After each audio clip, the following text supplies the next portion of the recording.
Brownlee gets it up. Ka-Express, handa na ba kayo sa pinakamalaking laban ng Gilas Pilipinas sa taon? He makes it! He makes it! Magno spins, turn. Matapos ang isang nakakamanghang panalo kontra Saudi Arabia, official nang haharapin ng Gilas ang Australia sa quarterfinals. Markahan na ang iyong kalendaryo, Ka-Express, That is why you found. Scores in the lane. dahil magaganap ang epic showdown na ito ngayong Miyerkules bukas at 7 p.m. Philippine Time.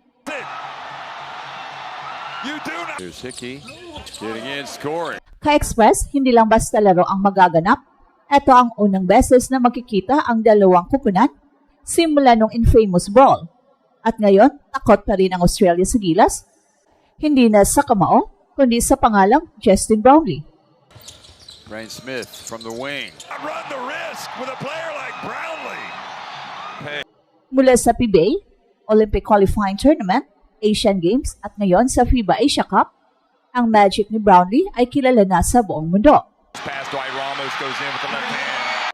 Walang safe lead, walang imposible sa kanya, kaya naman sigurado pati ang Australia nanginginig na sa kaba. Ito ang laban na magdidesisyon.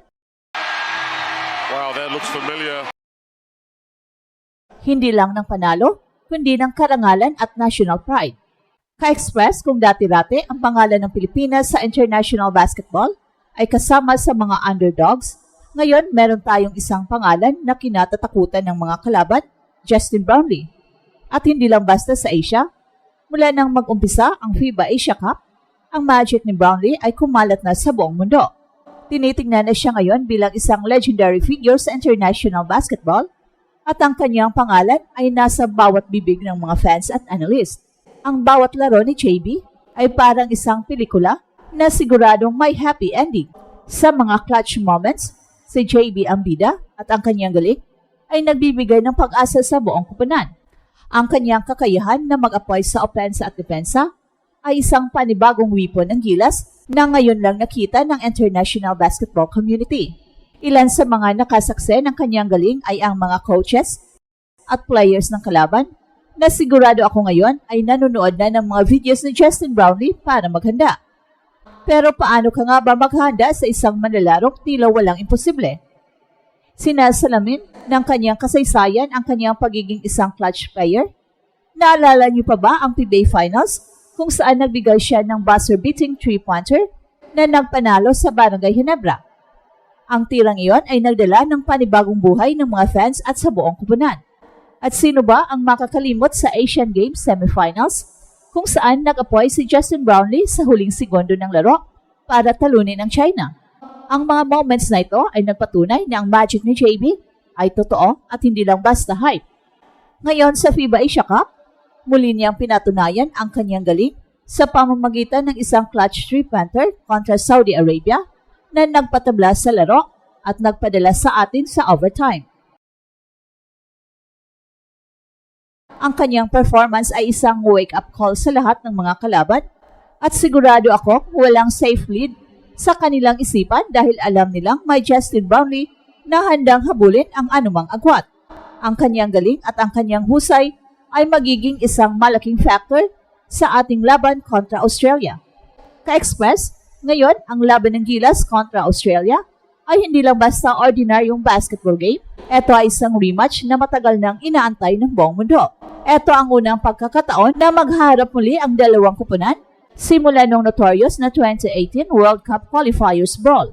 Ang brawl na iyon ay naging bahagi na ng kasaysayan at nag-iwan ng malalim na marka sa relasyon ng dalawang teams. At ngayon matapos ang ilang taon, magkakaroon ng pagkakataon ng Gilas at Australia na magharap sa court sa isang laban na magdidesisyon hindi lang ng panalo kundi ng karangalan at national pride.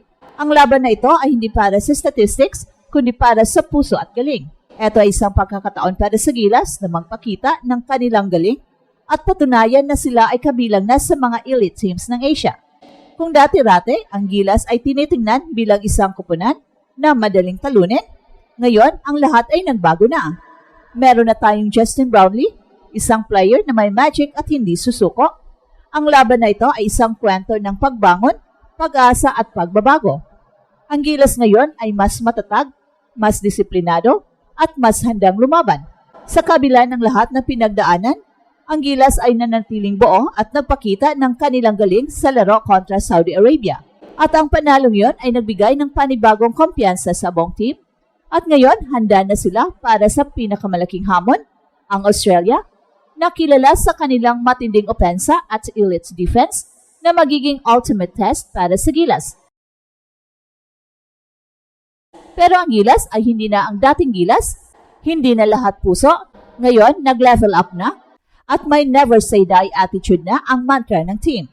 Ka-Express, handa na ba kayo para sa pinakamalaking laban ng Gilas para sa taong ito? Matapos ang isang nakakamanghang panalo kontra Saudi Arabia, opisyal nang haharapin ng Gilas ang Australia sa quarterfinals. Ang laban na ito ay magdidesisyon hindi lang ng panalo kundi ng karangalan at national pride. Ang Australia, na kilala sa kanilang matinding opensa at elite defense, ay magiging ultimate test para sa Gilas. Ang kanilang laro ay based sa fast transitions, sharp shooting at elite defense, pero ang Gilas ay may sariling sandata na maipapakita. Ang kanilang galing, ang kanilang puso, at si Justin Brownlee. Ang magic ng JB ay nagpapatunay na walang imposible at ang kanyang galing ay magiging isang malaking factor sa ating laban kontra Australia. Ang laban na ito ay isang testamento sa kung gaano kalakas ang pagmamahal ng Pilipinas sa basketball. Ang bawat dribble, ang bawat pasa, at ang bawat depensa ay magiging mahalaga. Ang Gilas sa pangunguna ni Justin Brownlee at Coach Tim Cone ay handa ng harapin ang hamon. Ang buong bansa ay nakasuporta at ang bawat isa sa atin ay umaasa na magtatagumpay ang Gilas. Sa huli, ang laban na ito ay magiging isang testamento sa kung gaano kalakas ang pagmamahal ng Pilipinas sa basketball. Ang Gilas na nagpakita ng kanilang galing sa laro kontra Saudi Arabia ay handa na para sa susunod na hamon.